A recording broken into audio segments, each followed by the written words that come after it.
I'm not the kind of guy who raises his voice in meetings. I'm the one who fixes things quietly, documents everything, and keeps the servers steady while everyone else sleeps. For 8 years, that routine worked. People forgot my name, but they trusted my work. That was fine. I don't need applause. I just need things to run. So when the outage hit and the numbers on the dashboard went red, I assumed the truth would matter.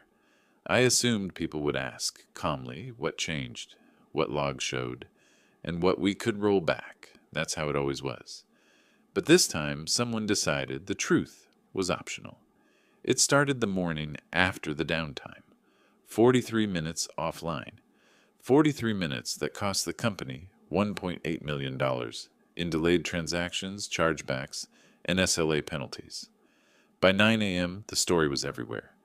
Grant caused the outage. Grant pushed a bad script. Grant was in the environment after midnight. I heard my own name in sentences I didn't live through. My manager, Kevin, didn't even look at me when he said it. Yeah, I think Grant was doing some cleanup last night. He can probably walk you through it. Walk you through what? I hadn't logged into production once. Not locally, not remotely, not at all. But it didn't matter. Someone had already framed the narrative before I even walked through the door. At 10:07 a.m., we were all shepherded into the war room. CTO, head of ops, the incident commander, vendor reps, legal. Kevin positioned himself near the CTO like he'd been preparing for this moment. His tone wasn't angry. It was sanitized, practiced. Grant, talk us through your changes. There were no changes. None. I opened my laptop slowly, not defensively, methodically. I'm a systems guy. Facts calm me. Facts protect me. So I started exactly where I always do, the audit trail. Before I begin, I said, we should pull the access logs between 1:30 and 3 a.m. The outage was at 2:22. Everything relevant is there, Kevin interrupted before the CTO could answer. It's fine, he said, smiling tight. Let's not waste time. Grant, just walk us through the script you were running. He wasn't pushing for clarity. He was pushing for speed, for a conclusion he had already written. I kept going.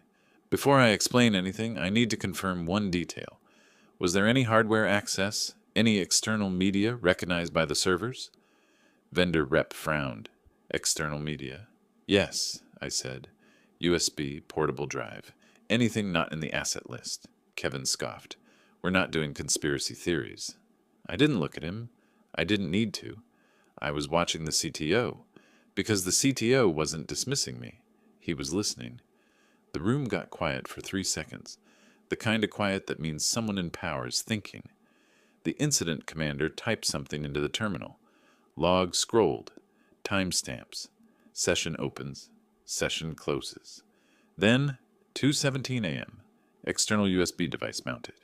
2:18 a.m., unauthorized local file execution. 2:22 a.m., system crash. The CTO leaned forward. Whose machine was that? The rep entered another command, filtering by workstation ID. When the name came up, no one said anything. No one breathed, because it wasn't mine, and it wasn't random. It was Kevin's. He spoke first, voice cracking just a little. That must be an error. That can't be right. But I already knew, before the logs, before the meeting, before the blame. I knew the moment he refused to let anyone check the access trail. I knew the moment he tried to rush the narrative past the facts. And if I knew one thing about corporate disasters, it was this. Logs don't lie. People do. But that was only the beginning, because once a lie starts to crack, every truth underneath it starts to surface. And Kevin had buried more than one. Kevin didn't speak for a full 3 seconds after the terminal showed his workstation ID. 3 seconds in a war room feels like a lifetime. People don't look at you. They look at the table, the floor, the air, anywhere else. That's how corporate guilt begins. Not in shouting, but in silence. The CTO was the first to break it. Run it again, he said quietly. The vendor rep refiltered the logs. Same timestamp.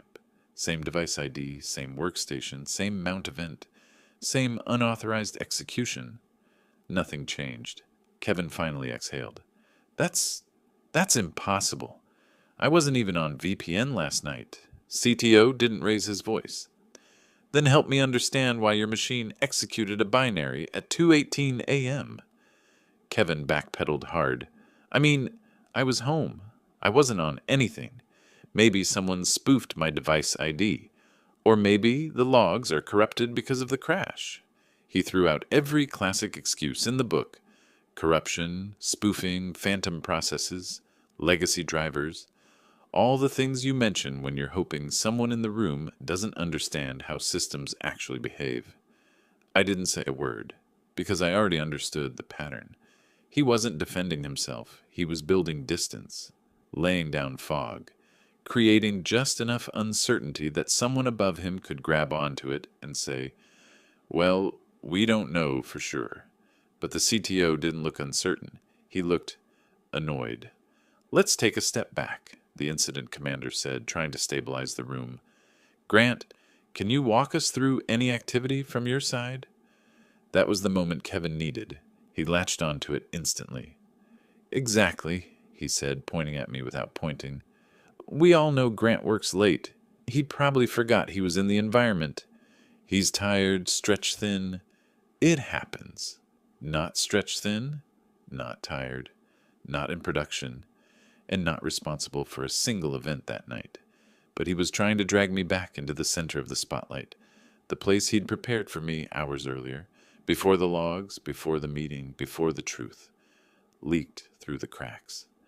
I leaned back in my chair and kept my tone controlled. I didn't access production. My last login was 7:42 p.m. on a read-only dashboard. I can show it.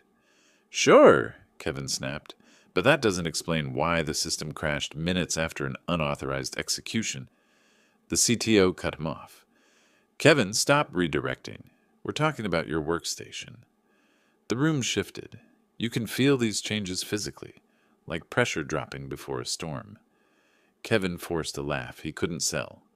Look, this is ridiculous. Someone's trying to pin this on me. Who even plugs USB drives into production servers? That's not even allowed. He knew it. I knew it. Everyone knew it. That was the whole point. The vendor rep cleared his throat. Actually, the server didn't detect the USB. Your workstation did. Local admin privileges executed the file, which propagated to the cluster. The CTO's jaw tightened. That detail mattered. A lot. Because it meant Kevin wasn't just nearby. He was directly connected. Kevin swallowed. I need a minute. He stood up and walked out without waiting for permission. Nobody stopped him. Nobody even moved. The moment the door shut, the incident commander muttered, Well, that explains the variance. But the CTO wasn't ready to close anything. He leaned back, hands folded, staring at the logs. Grant, he said, why didn't you escalate last night if you saw anything suspicious? I didn't see anything, I answered. The crash happened when I was already offline. I came in this morning, same as everyone else. He studied me, not accusing, evaluating, trying to decide if I was part of the chaos or outside of it. Okay, he finally said. Then I want your offline notes. All of them. Whatever you have that's not in the shared repository. I nodded. I always keep offline notes. Not out of paranoia, out of habit. Because I've seen people rewrite history before. I've seen tickets disappear, approvals magically backdated, audit trails accidentally purged. I learned years ago that truth needs its own copy. But the request wasn't routine. It was direct, purposeful. The CTO wasn't asking for verification. He was building a case. When the meeting broke, people avoided eye contact with me, not because they thought I was guilty, but because they suddenly realized I might not be. And if I wasn't, someone else was. I packed my laptop slowly, letting the room empty. When I stepped into the hallway, Kevin was there. He wasn't angry. He was panicked. Grant, he said under his breath, we need to talk. I kept walking. He followed. Look, he whispered, things got out of control in there. The logs, whatever happened, we can figure this out together. together, as if we'd ever been on the same side. He grabbed my arm, not hard, but in a way that told me he was desperate. "You know how audits work," he said quickly. "You know they can misinterpret things.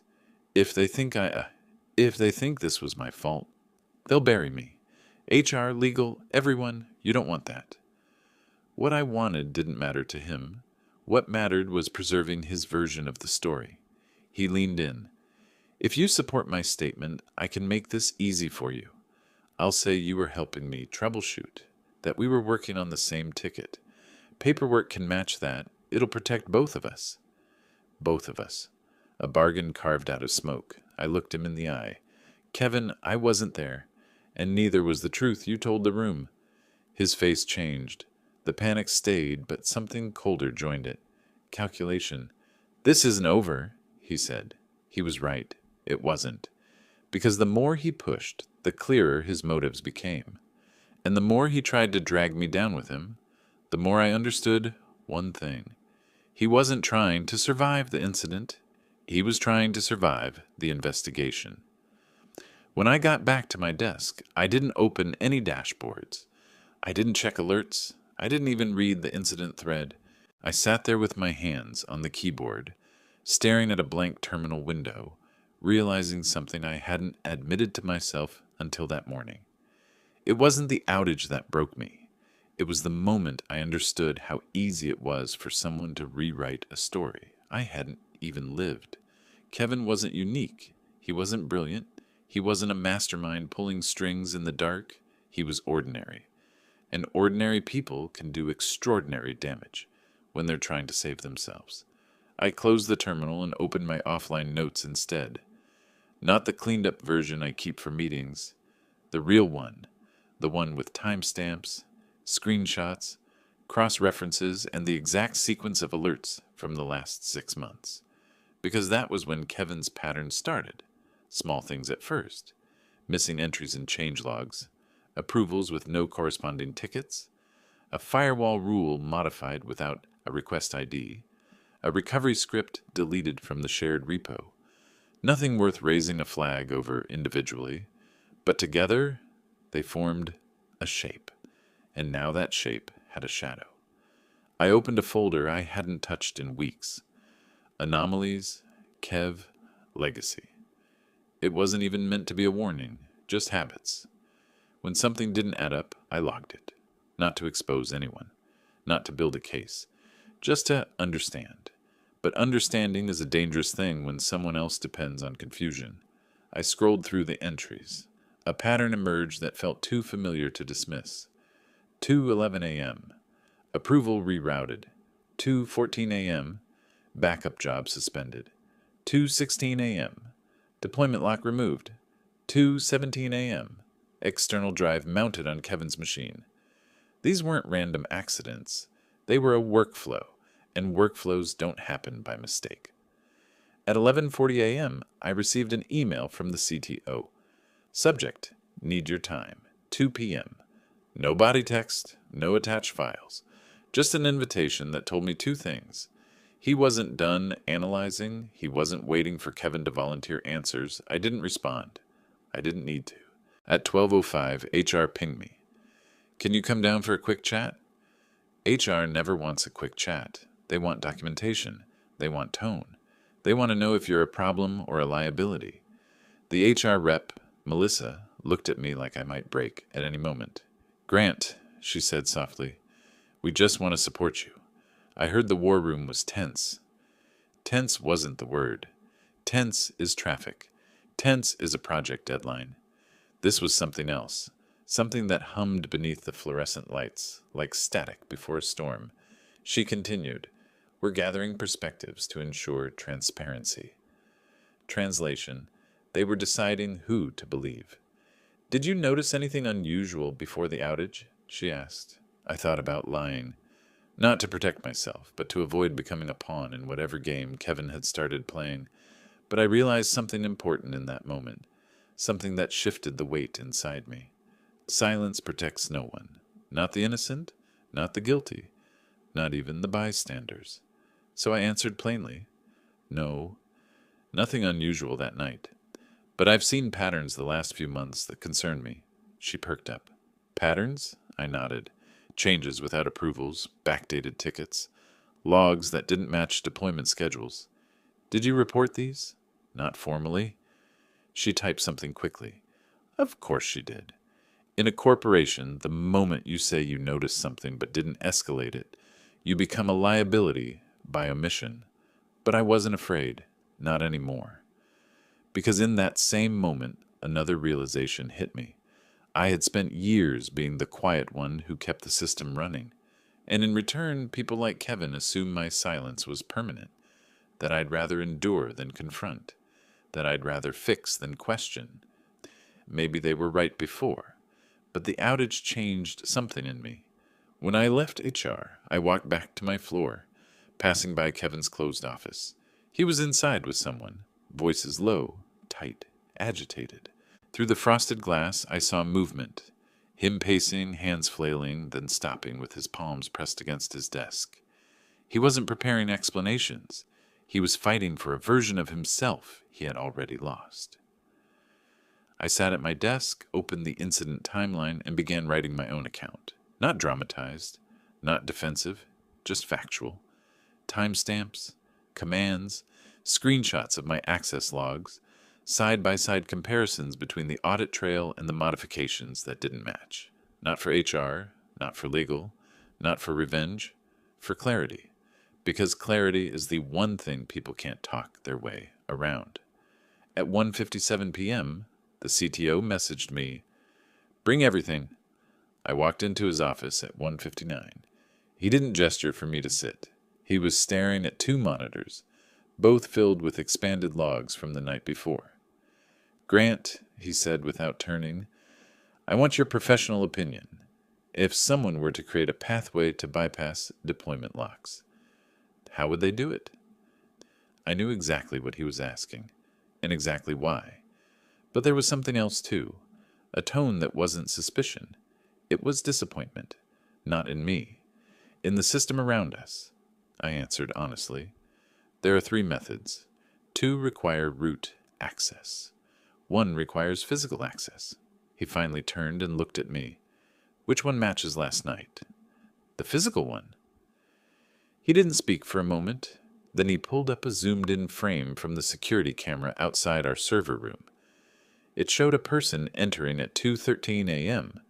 The image was grainy, not enough to identify the face, but enough to identify the silhouette, the posture, the jacket. It was Kevin. My breath left my body slowly, not in shock, but in certainty, because now everything aligned. The USB, the unauthorized execution, the tampered logs, the missing scripts, the late-night approvals, the lies in the war room. This wasn't an accident. This wasn't negligence. This wasn't panic. This was intent. The CTO leaned back, eyes hard. "We're escalating this to legal. I need your complete cooperation." I nodded, but inside, something fundamental shifted. Not fear, not anger. A realization. Kevin hadn't tried to blame me to save his job. He had tried to blame me because he believed no one would ever question him. Because people like him don't see people like me. And in that moment, I made a decision I'd never made before in my career. If the truth was finally coming out, I would not be the one who blinked. By the time I left the CTO's office, the building felt different. Not physically, emotionally. Like the air had shifted into something sharper. People moved quieter. Screens shut faster when I walked by. Kevin's office door stayed closed. Corporate environments have their own kind of weather. And when a storm is coming, everyone feels the pressure before lightning hits. At 3:10 p.m., Legal sent me a calendar invite titled Incident Review Confidential. Mandatory. No optional attendees. It was scheduled for 4 hours. I had never been in a meeting with legal before. HR, sure. Ops, daily. CTO, sometimes. But legal only appears when the company decides something is serious enough to leave fingerprints. As I walked back to my desk, messages started popping up from people who normally never talk to me. "Hey Grant, you okay?" Heard things got intense. Just want you to know we appreciate you. Appreciate me? They didn't appreciate me. They were distancing themselves from whoever would fall next. And right now, nobody knew who that would be. At 3:27 p.m., Kevin appeared behind my desk. Grant, we need to talk. I didn't turn around immediately. I closed every window on my monitor, locked the screen, then looked at him. He had lost the polished manager tone.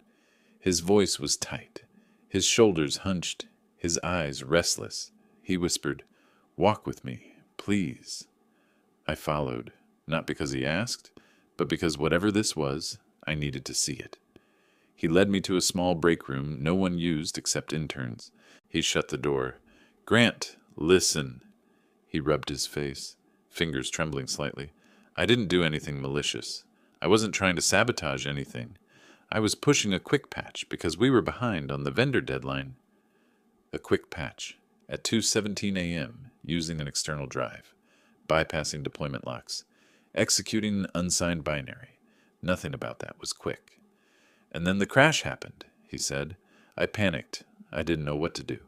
"So you blame me?" I said. His jaw clenched. "I needed time to figure out what went wrong." Time. That was the real truth. He blamed me because he needed space to rearrange his story. He stepped closer. "Grant, if you tell legal everything, they'll fire me. My career will be over. I can't let that happen. I've got a mortgage, kids. My wife just quit her job. I can't." He stopped himself, realizing desperation wasn't persuading me. So he shifted strategies. "I know things about this company, too. About the CTO. About ops. About the vendor contracts. You think they'll protect you? They'll throw you under the bus the second it's convenient." Bluffing, threatening, clutching for leverage he didn't have. I didn't move, didn't blink. He exhaled sharply. "Grant, please, just say you didn't see anything, or that the logs were inconclusive. You don't need to lie. Just don't confirm anything." I looked at him for a long moment. "Kevin," I said quietly, "the truth is already out." He shook his head. No, it's not. The logs aren't enough. The cameras aren't clear. You know how these things go. You know they'll interpret it however they want, unless someone pushes back." "That someone won't be me," I said. His face changed. The fear stopped, and something colder settled in. "Then you'd better hope legal believes you." He walked out, leaving the door open behind him. I stood there alone for a few seconds, letting everything settle. I wasn't angry. I wasn't scared. I was done being quiet. At 3:58 p.m., I walked into the legal conference room. The room was already full. The CTO, head of HR, lead counsel, incident commander, security supervisor, and Kevin. He sat at the far end of the table, shoulders stiff, staring at a spot on the wall as if rehearsing an alibi in his head. "Let's begin," the counsel said, clicking the recorder on. They started methodically. Access logs, system alerts, USB mount event, camera footage, deployment lock override, unauthorized file execution, my login history, my notes. Then they turned to Kevin. "Walk us through your actions between midnight and 3 a.m. He launched into it immediately, overconfident, over-explaining, overselling. I was asleep, home asleep. I didn't touch anything. Must have been a spoofed ID or a corrupted log, or maybe someone else used my profile. I honestly don't know. I wasn't anywhere near." "Stop!" The CTO's voice cut cleanly across the table. He rotated his monitor so everyone could see the enlarged frame. It wasn't perfect footage, but it was enough. A man entering the restricted floor, wearing Kevin's jacket, same height, same walk. Kevin stared at the image as if it had betrayed him personally. "That's not me," he whispered. "Then tell me who it is," the CTO said. No answer. Legal waited. HR waited. I waited. The silence stretched until Kevin finally broke. "Fine," he snapped. "Yes, I was here. I was trying to fix something before the vendor call. I didn't think it would cause a crash." "And the USB?" the counsel asked him. "I needed to run a script the vendor provided. They said it had to be executed locally. I didn't know it wasn't approved. Lie, but not the worst one he'd told. The counsel folded her hands. Kevin, you accessed a restricted floor after hours, bypassed change controls, executed unauthorized code, and then directed the blame onto an uninvolved employee. Involved, he corrected automatically. Grant was involved. The CTO spoke before I had to. He wasn't. The counsel turned to me. Grant, did Kevin instruct or request your help in any capacity related to the actions of that night? No. Did you participate in or witness any of the unauthorized activity? No. Do you have any evidence contradicting Kevin's statements? I slid my offline notes across the table. They examined the timestamps, the screenshots, the sequence, all aligned perfectly. Kevin watched the pages move from hand to hand, his face draining of color. This is taken directly from system capture? The CTO asked. Yes. And no one else modified these files? No. They're offline, local only. The counsel nodded and closed the folder. Kevin, she said, you are suspended effective immediately pending full investigation. No, wait. Listen, if you'd just let me explain. She didn't raise her voice. Security will escort you to gather your belongings. Kevin looked at me with something between fury and disbelief. You think this clears you? He hissed. You think they won't come for you next? The CTO stood. Grant didn't lie. You did. Security entered. Kevin's voice rose, cracked, spilled into contradictions, then into silence as they walked him out. The room relaxed, but not with relief, more like caution, because once a lie collapses, everyone wonders what else is waiting under the debris. The counsel turned off the recorder and said, Grant, we'll have follow-up questions tomorrow. For now, thank you for your cooperation. But cooperation wasn't what I had given them. I had given them truth, and truth was about to do what it always does, erase the people who built their careers hiding from it.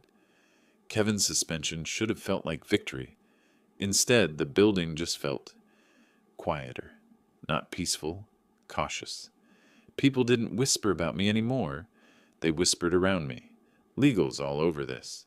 I heard they're pulling 6 months of logs.